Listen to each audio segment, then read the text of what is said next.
Welcome to maths and science nexus. मैं कामिल। आज हम लोग करने जा रहे हैं रियल नंबर का प्रीवियस ईयर क्वेश्चन। इसका दूसरा पार्ट है। इससे पहले एक और पार्ट, एक वीडियो आ चुका है। ये दूसरा वीडियो है, उसका भी डिस्क्रिप्शन बॉक्स में लिंक दे दिया जाएगा। तो ये अब हम जो है, इससे पहले हम लोग ऑब्जेक्टिव क्वेश्चंस को किया है और इसमें अब हम लोग जो है क्वेश्चंस करेंगे जो कि 2 मार्क्स, 3 मार्क्स और 4 मार्क्स का है। तो ये जो है, ये क्वेश्चन कब आया है? सीबीएसई 2024 में आया है ये। ठीक है, वैल्यू बेस्ड क्वेश्चन है, 4 मार्क्स का है ये कितने मार्क्स का है? 4 मार्क्स का क्वेश्चन है। 4 मार्क्स का क्वेश्चन है, वैल्यू बेस्ड क्वेश्चन है।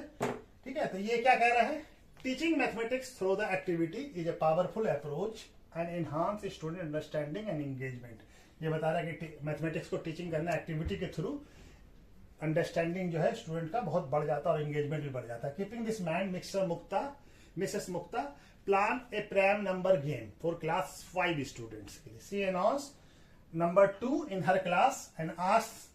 उसके बाद एक नंबर स्टार्ट 2 जो है वो ये कर दिए और उसके बाद हर एक स्टूडेंट, पहले स्टूडेंट से कही कि इसको मल्टीप्लाई कीजिए किसी प्राइम नंबर से और उसके बाद पास कर दिए दूसरे स्टूडेंट को। फिर वो लड़का, दूसरा स्टूडेंट भी जो है किसी प्राइम नंबर से second student also multiplied by prime number and pass to third student. इस तरह से सो ऑन पास होता चला जाएगा और in this way multiply two prime number the last student जो है, वो जो नंबर जो मल्टीप्लाई जो प्रोडक्ट होके आया सारा नंबर, वो क्या आया?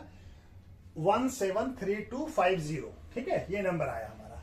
तो नो मुक्ता आस्क सम क्वेश्चंस, जो क्वेश्चंस मतलब है कि स्टूडेंट से की, तो वो क्वेश्चंस क्या है? What is the least prime number use by student, यानी कि सबसे छोटा प्राइम नंबर कौन सा यूज किया गया, and how many student are in the class, number of student निकालना है, and which prime number have been, या और में है ये, इसका जवाब दीजिए या इसका जवाब दीजिए। Which prime number has been use in maximum times, यानी कि हर एक क्वेश्चन का 2 नंबर का मार्क्स है, 2 नंबर वैल्यू 2 मार्क्स का हर एक क्वेश्चन है। यानी कि ये और में है तो या इसको जवाब दे दीजिए या ये इसका जवाब दे दीजिए। तो इसको बनाना शुरू करते हैं। तो क्या है, नंबर क्या आया है? सारा प्रोडक्ट 1732। ये क्या है? प्राइम नंबर को मल्टीप्लाई करके आया है। तो इसका प्राइम फैक्टराइजेशन करते हैं तो 2 से डिविजिबल हो जाएगा क्योंकि लास्ट में 0 है। तो क्या हो जाएगा? ये 8 6, फिर हो जाएगा 6 और फिर हो जाएगा 2 और फिर हो जाएगा 5। ठीक है, अब ये नंबर किससे डिविजिबल होगा? 3 से डिविजिबल होगा। 14 20 22 27, हाँ 3 से डिविजिबल हो जाएगा। तो 3 से डिविजिबल कीजिए, क्या हो जाएगा? ये हो जाएगा 2 और 2 रह गया, 2 6 8 और फिर 2 6 8 और फिर क्या आ जाएगा? 2 6 2 7 और 7 के बाद 7 और 1 और ये आ जाएगा 5। ठीक है, अब ये नंबर फिर डिविजिबल हो रहा है, 3 से डिविजिबल हो रहा है ना, हाँ 3 से, तो 3 से फिर डिविजिबल होगा तो क्या आ जाएगा? 9 और क्या आ जाएगा? 6 और 2 और फिर क्या आ जाएगा? 2 और 1 5। अब ये नंबर 6 से अब तो नहीं होगा, अब 22 आ गया। 5 से होगा, 5 से क्या आ जाएगा? 5 से ये क्या हो जाएगा? ये 1 और 4 6 9 और 2 और फिर 5, फिर 5 से होगा तो क्या आ जाएगा? ये हो जाएगा 3 और 4 2 8 और 5, फिर 5 से होगा तो क्या आ जाएगा? ये आ जाएगा हमारा 7 और 3 7। ठीक है, फिर किससे होगा? 7 से और 11, फिर क्या आ जाएगा? 11 1। ये दिख रहा है? ठीक है, तो इसका प्राइम फैक्टराइजेशन कितना आ गया? यहाँ पे लिख लेते हैं। 173250 का प्राइम फैक्टराइजेशन क्या आ गया? 2 पे पावर 1 इंटू 3 पे पावर 2 और 5 पे पावर कितना है? 5 पे पावर 3 और 7 इंटू 11। दिख रहा है ना? ठीक है, तो ये हमारा प्राइम फैक्टराइजेशन आ गया। अब क्या क्वेश्चन पूछा है? What is the least prime number use by student. तो सबसे छोटा प्राइम नंबर कौन सा है? ये है 2, ये यूज किया गया है। तो सबसे छोटा प्राइम नंबर क्या आ जाएगा? 2। ठीक है, और हाउ मेनी स्टूडेंट, तो हर एक आर इन द क्लास, तो ये 2 तो टीचर ही दी थी। ठीक है ना, 2 तो मिस्टर मिसेस मुक्ता दी थी, ये तो नंबर हमारा नहीं थे। कितने स्टूडेंट हैं? 1 2 3 4 5 6 7, तो कितने स्टूडेंट हो गया? 7। Which prime number have been use maximum time, सबसे ज्यादा कौन सा time number prime number use हुआ है? 5। 5 कितनी बार हुआ है? 3 बार। बाकी सब नंबर 3 2 बार हुआ है और 7 एक बार हुआ है, 11 एक बार हुआ है। तो सबसे ज्यादा मैक्सिमम नंबर कौन सा यूज हुआ? 5। कितनी बार हुआ है? 3 टाइम्स। ठीक है, तो चलिए ये वाला क्वेश्चन हो गया। इसका नेक्स्ट क्वेश्चन करते हैं। दूसरा क्वेश्चन क्या कह रहा है? Prove that 2 minus √3/5 is a irrational number. और ये गिवन है कि √3 जो है इज ए इरेशनल नंबर है। तो इसको हम लोग प्रूफ करेंगे कंट्राडिक्टिव मेथड से, कि पहले हम लोग इसको एज्यूम कर लेंगे कि ये रैशनल नंबर है, और इसके बाद प्रूफ करेंगे कि ये रैशनल नंबर नहीं है। कैसे प्रूफ करेंगे? तो इसको कंट्राडिक्टिव मेथड कहते हैं। Let us assume 2 minus √3/5 is a rational number। इसको एज्यूम कर लिया रैशनल नंबर। तो रैशनल नंबर है तो हम इसको p/q के फॉर्म में लिख सकते हैं, यानी √3/5 इक्वल टू क्या हो जाएगा? p and q, where p and q are integers and q not equal to 0। ठीक है, q 0 नहीं है। ठीक है, तो ये हम रैशनल नंबर को इसी फॉर्म में लिख सकते हैं। तो ये क्या हो जाएगा? 2 माइनस √3 इक्वल टू क्या हो जाएगा? 5 क्रॉस मल्टीप्लीकेशन होकर यहां आ जाएगा 5/q। ठीक है, तो ये तो रैशनल नंबर ही है। ठीक है, और ये 2 भी रैशनल नंबर है। तो हम क्या करते हैं? √3 को इधर लाते हैं और 5/p को इधर लेके आते हैं। 2 माइनस 5/pq इक्वल टू क्या हो जाएगा? ये √3 को इधर ले आए और इधर उसको इधर लेके आ गए। ठीक है, तो ये इधर आएगा तो पॉजिटिव हो जाएगा ट्रांसपोर्टेशन के थ्रू। अब ये देखिए, ये नंबर जो है अगर हमारे एजम्पशंस के हिसाब से 2 भी क्या है? 2 हमारा एक रैशनल नंबर है और 5p/q भी एक रैशनल नंबर है। तो दो रैशनल नंबर को जब हम डिवाइड करते हैं, सब्सट्रैक्ट करते हैं, तो क्या होता है? वो रैशनल नंबर ही आता है। तो ये तो रैशनल नंबर होना चाहिए, यानी 2 minus 5pq is a rational number, एक रैशनल नंबर होना चाहिए। बट देयरफॉर जब ये रैशनल नंबर है तो ये दोनों बराबर है, तो therefore √3 is also a rational number. ठीक है, रैशनल नंबर।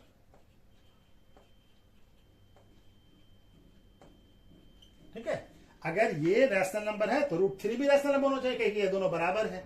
बट हमको गिवन क्या है?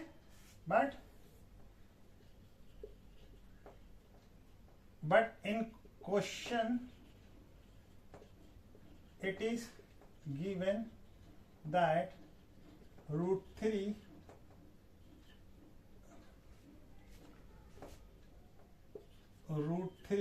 is irrational number, therefore our assumption is wrong. 2 minus √3/5 is a rational number। हमारा एजम्पशन क्या हो गया? रॉन्ग हो गया। देयरफॉर इसीलिए क्या हो जाएगा? Therefore 2 minus √3/5 is an irrational number। ठीक है, हेंस प्रूफ, ये प्रूफ होगी। ठीक है, तो चलिए इस तरह से प्रूफ कर, ठीक है, इसको देख लीजिए। ठीक, चलिए नेक्स्ट क्वेश्चन करते हैं। ये क्वेश्चन है कि 3 bell are toll at interval, यानी कि पहला जो बेल है वो 9 मिनट के पर होता है, दूसरा 12 और तीसरा 15 मिनट रिस्पेक्टिवली।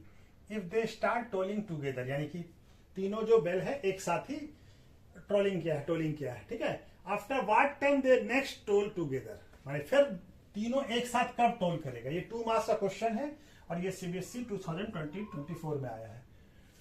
2024 में आया है। ठीक है, तो इस क्वेश्चन को कैसे करेंगे, तो हमारा क्या है 9, एक पहला 9 मिनट के बाद करता है, दूसरा 12 और तीसरा 15 मिनट के बाद। तो इन तीनों का एलसीएम निकालेंगे।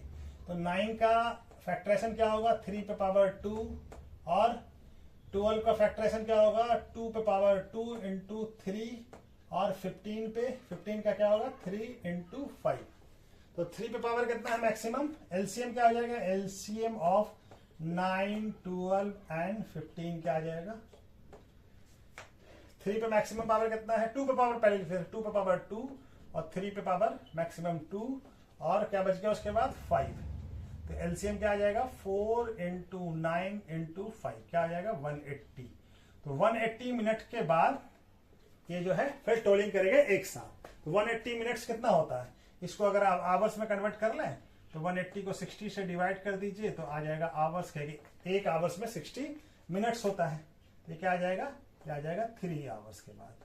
तो 3 आवर्स के बाद टोल करेगा। तो आफ्टर 3 आवर्स दे टोलिंग टूगेदर। ठीक है, 3 घंटे के बाद फिर एक साथ टोलिंग करेगा। ठीक है, तो एलसीएम जो आएगा वही हो जाएगा हमारा। ठीक है, चलिए ये क्वेश्चन 23 में आया है, 2023 में। ऑप्शन दिया हुआ है, 2 है। ये question so that 6n can not and with digit 0 for any natural number. किसी भी n का वैल्यू जो कोई नेचुरल नंबर है तो 6n यानी 6n पे पावर 6 पे पावर n, और ये can not be natural digits जो है एंड नहीं कर सकता है 0 से। ठीक है, किसी भी नेचुरल नंबर के लिए n जो है नेचुरल नंबर है। या फिर HCF and LCM of 72 and 120 का निकालना है, एचसीएफ या और एलसीएम। ठीक है, तो पहला ये 6n वाला करते हैं। तो 6n क्या हो जाएगा, पहला वाला कर रहे हैं हम लोग। 6n को क्या लिख सकते हैं 2 इंटू 3 पावर n। ठीक है, और ये क्या हो जाता है हमको मालूम है कि पावर ये क्या आ जाएगा 2n और 6n का फैक्टराइजेशन क्या होगा 2 पे पावर n और 3 पे पावर n। अब ये जो n है, कोई भी नंबर अगर 0 से एंड कर रहा है, any number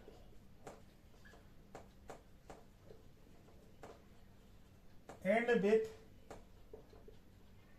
0 it is any number end with 0 it is factor, it is multiple of क्या होगा मल्टीपल ऑफ 5 होना चाहिए। मल्टीपल ऑफ 0 से क्या कि कोई भी नंबर अगर लास्ट में 0 है तो वो 5 से डिविजिबल होगा। कोई भी नंबर अगर किसी के लास्ट में 0 होगा तो वो 5 से डिविजिबल होगा, यानी कि वो नंबर जो है 5 का मल्टीपल होगा।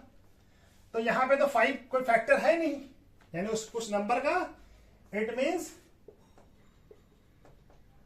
Its prime factor must be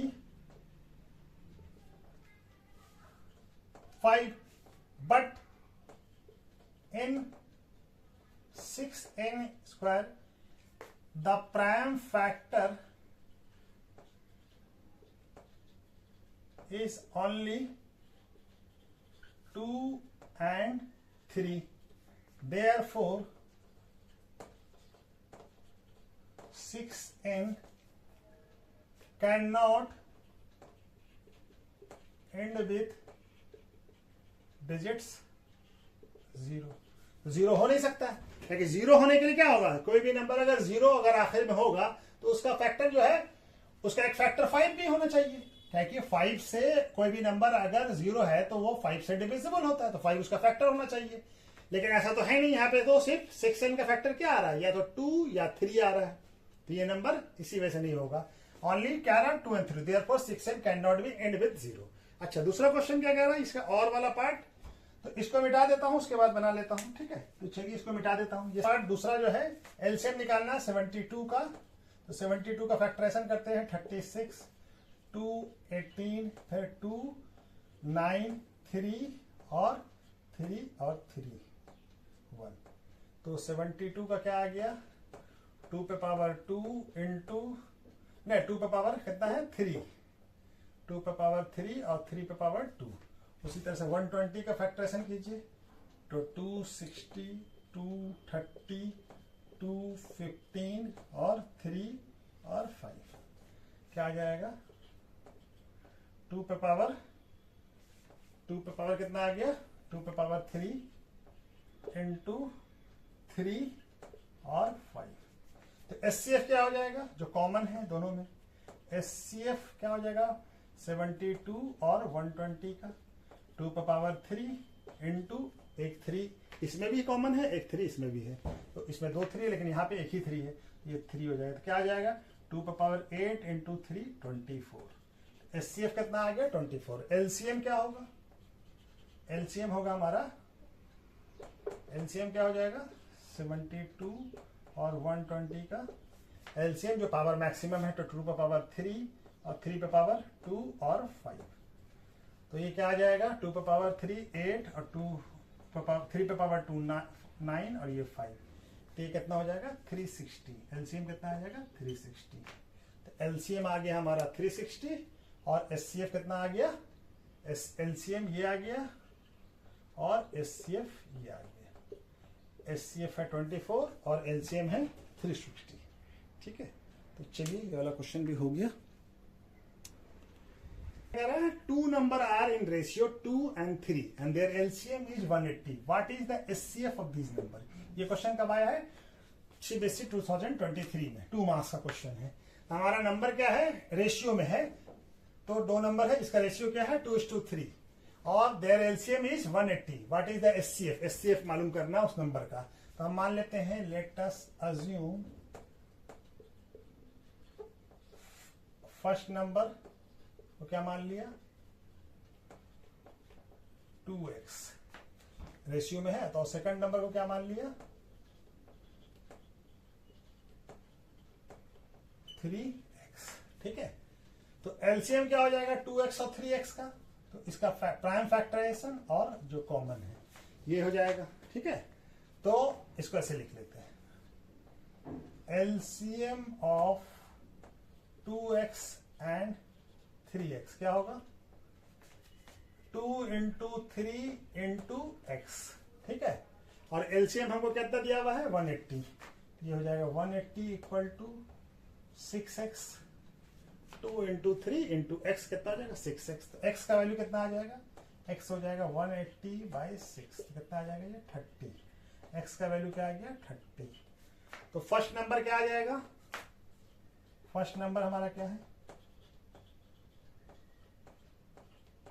2x। तो 2x मतलब 2 इंटू 30 क्या आ गया? 60। और सेकंड नंबर क्या आ जाएगा?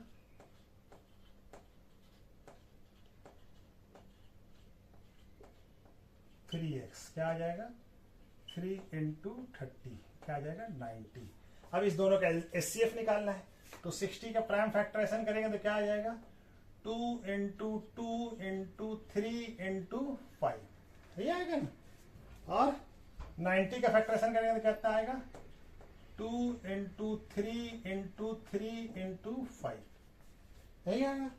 तो हमारा कॉमन सबसे हाई इसको क्या लिख सकते हैं? 2 पे पावर 2 इंटू 3 इंटू 5, और इसको क्या लिख सकते हैं? 2 पे पावर ये और 3 इंटू 5।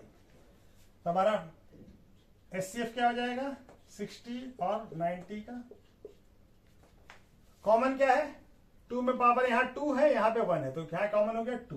और यहाँ पे 3 पे पावर 2 है, यहाँ पे 3 है, तो क्या कॉमन हो गया? 3 और एक 5 दोनों में कॉमन है, तो ये हो गया। तो ये क्या आ जाएगा? 2 इंटू 3 6 और 6 इंटू 5 कितना हो गया? 30। तो SCF कितना आ गया? 30। तो SCF क्या होगा इस नंबर का? 30। ठीक है, चलिए ये क्वेश्चन 2023 में पूछा गया, prove that √3 is an irrational number. ये हमेशा पूछा जाता है इस तरह का क्वेश्चन, और 3 मार्क्स का क्वेश्चन होता है ये। √3, √5, √6, √2 इस तरह से कोई भी नंबर हमसे इरेशनल नंबर प्रूव करने के लिए कहता है, तो इसको भी कंट्राडिक्टिव मेथड से ही प्रूव करेंगे। ये 3 मार्क्स का क्वेश्चन होता है, ये रेगुलर बेसिस पे क्वेश्चन आता है, तो ये बहुत इंपॉर्टेंट क्वेश्चन है, ये आता ही आता है। ठीक है ना, तो इसको कैसे प्रूव करेंगे? तो हम लोग इसको पहले कंट्राडिक्टिव मेथड कि पहले इसको हम लोग रैशनल नंबर एज्यूम करेंगे, उसके बाद इसको प्रूव करेंगे हमारा एजम्पशन जो है वो रॉन्ग है। ठीक है, तो क्या लिखेंगे? Let us assume √3 is a rational number. ठीक है, तो रैशनल नंबर है तो √3 इक्वल टू क्या हो जाएगा, P/Q, where P and Q are integers and Q not equal to 0। और भी क्या चीज है, P and Q are coprime. Coprime मतलब इस दोनों का कोई और कॉमन फैक्टर नहीं है 1 के अलावा, ठीक है ना, ये भी हम एजम्पशन कर लेते हैं। ठीक है, तो अब हमारा क्या हो जाएगा, तो ये हो गया कोप्राइम, कोई और फैक्टर नहीं है, तब हम क्या लिख सकते हैं, P इक्वल टू √3Q लिख सकते हैं, क्रॉस मल्टीप्लिकेशन होगा, Q यहां ले आए। अब क्या करते हैं, स्क्वायरिंग बोथ साइड, दोनों साइड स्क्वायर कर दिया, तो क्या हो जाएगा, P² इक्वल टू 3Q²। इससे क्या समझ में आ रहा है कि 3 जो है, 3 is a factor of P²। इससे यही आ रहा है ना, इससे क्या आ रहा है कि 3 is a factor of P²। ठीक है, तो 3 जब P² का फैक्टर है तो इससे क्या आता है कि 3 is factor of P also.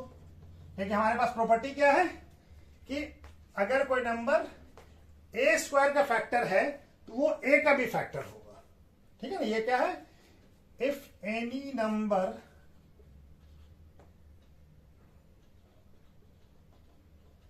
Is factor of A² then it is also factor of A। ठीक है, ये प्रॉपर्टी है।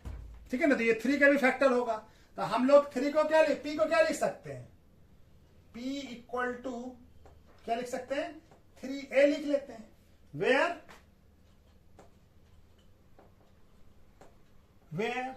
A is integer, positive integer. क्या है, positive integer, where A is positive integer. ठीक है, दिख रहा है ना, पॉजिटिव इंटीजर। तब हमारा क्या हो जाएगा, तो P हम यहाँ पे क्या लिख सकते हैं, यहाँ पे बनाए, तब हम P को क्या मान लिया, 3A, क्या है कि 3 जो है फैक्टर है P का। अब हमारा क्या हो जाएगा, P² इक्वल टू क्या है, 3Q²। तो P का वैल्यू कितना लिखा है, 3A का स्क्वायर इक्वल टू 3QA। तब ये क्या हो जाएगा, 9A² और ये हो जाएगा 3Q। तो ये 3 कट जाएगा, तो क्या बच जाएगा, 3A² इक्वल टू Q²। अब जो है यहां से क्या आ गया, ये जो है 3 जो है, 3 is a factor of Q² हो जाएगा, 3 Q² का फैक्टर हो गया। तो अब जब Q² का फैक्टर है तो 3 is also factor of Q हो जाएगा। ये भी हम पढ़ा दे प्रॉपर्टी के, एनी नंबर अगर फैक्टर A² का है तो वो A का भी फैक्टर होगा, तो यहां पे Q का भी फैक्टर हो जाएगा। बट अब यहां पे क्या हो गया, 3, अब ये 3Q का भी फैक्टर है और 3P का भी फैक्टर है, देयरफॉर यहां से क्या आ गया, लिखेंगे 3 is factor of P and Q। यार है ना, 3Q का भी फैक्टर है और 3P का भी फैक्टर है, 3Q का भी फैक्टर है। But our assumption is P and Q are co-prime number। co-prime number है, co-prime number, co-prime number हम माने ना यहाँ पे, तो ये हमारा बेस, तो क्या लिखेंगे, this contradiction arising due to our wrong assumption that is √3 is a rational number। ये कंट्राडिक्शन क्यों आया कि 3 जो है P और Q का फैक्टर है, क्योंकि हमारी जो एजम्पशन है कि √3 जो है वो रैशनल नंबर है, ये रॉन्ग एजम्पशन की वजह से आया है। तो क्या हो जाएगा, यहां पे लिखते हैं therefore √3 is an irrational number। ठीक है, चलिए, तो ये प्रूफ हो गया। इस तरह से इसको प्रूफ करना है। और ये क्वेश्चन रेगुलर बेसिस पे किसी न किसी, सभी क्वेश्चन को ऐसे ही बनाना है। √5, √7, √2 जो भी नंबर है इर्रेशनल नंबर, इसी तरह से उसको प्रूफ करना है। ठीक है, तो ये क्वेश्चन रेगुलर बेसिस पे आता है। तो चलिए इसको करिए। ठीक है, ये क्वेश्चन है कि total number of factor of prime number is, prime number का कितना, किसी भी प्राइम नंबर का कितना फैक्टर होता है। ये सीबीएसई 2020 में आया है ये क्वेश्चंस, ये ऑब्जेक्टिव क्वेश्चंस है। ठीक है, तो टोटल नंबर ऑफ फैक्टर्स हो, तो हमको मालूम है कि प्राइम नंबर का फैक्टर क्या क्या होता है। प्राइम नंबर का फैक्टर क्या क्या होता है, 1 और 1 एंड नंबर इटसेल्फ। जो नंबर है वो अपने आप, यानी कोई भी प्राइम नंबर कौन कहलाता है, जिसका फैक्टर 1 और वो नंबर अपने आप अपना नंबर खुद हो। तो प्राइम नंबर का कितना फैक्टर हो गया, एक 1 और एक नंबर खुद, तो कितना फैक्टर होगा, 2 फैक्टर। तो क्या हो जाएगा आंसर, क्या हो जाएगा, सी। ठीक है, तो चलिए आज वीडियो को यहीं पे रोक देते हैं। ठीक है।